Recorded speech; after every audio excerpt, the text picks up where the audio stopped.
Bonjour et bienvenue sur Board Games Player.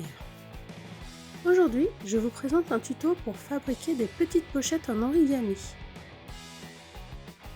Très utile comme un jeu comme Draftosaurus, où il faut prendre des meeples, les cacher et en choisir un certain nombre sans que les autres joueurs ne les voient. Voici quelques petites pochettes que j'ai déjà créées pour ce jeu.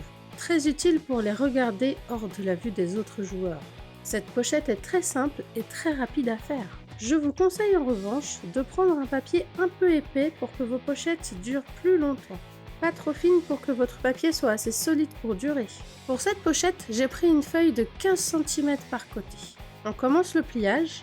Je plie ma feuille en deux par les angles opposés. Ma feuille étant épaisse, le plieur est très utile. Maintenant, je vais faire juste une petite marque, un point de repère pour le prochain pliage.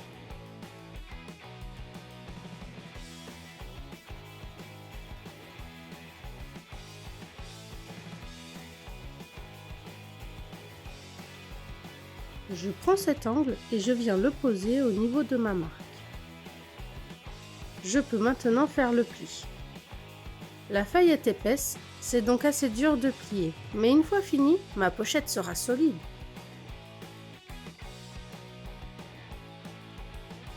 Je le retourne et je mets cette pointe sur l'angle ici.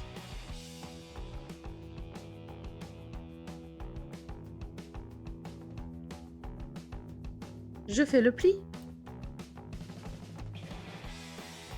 Ensuite, je fais un pré-pliage pour faciliter la rentrée des deux feuilles.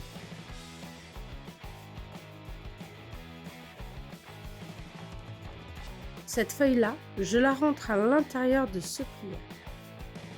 Elle est rentrée de ce côté-là sans souci. Maintenant, je vais faire pareil de l'autre côté. Attention à ne pas abîmer vos feuilles.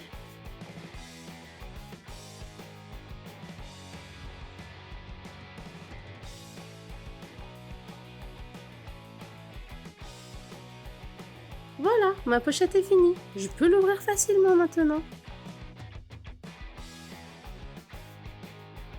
Le rendu extérieur est assez joli. J'ai pris une feuille brillante qui ira avec mon jeu et dont la texture est agréable au toucher. Je vous conseille de faire plusieurs pochettes pour le jeu de Draftosaurus. On peut y jouer jusqu'à 5 joueurs, donc prévoyez 5 pochettes.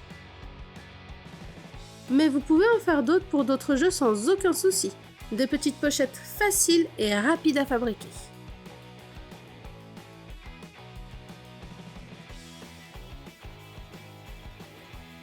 J'espère que mon tuto de pochette d'origami vous a plu. N'hésitez pas à vous abonner à ma chaîne et à laisser un commentaire.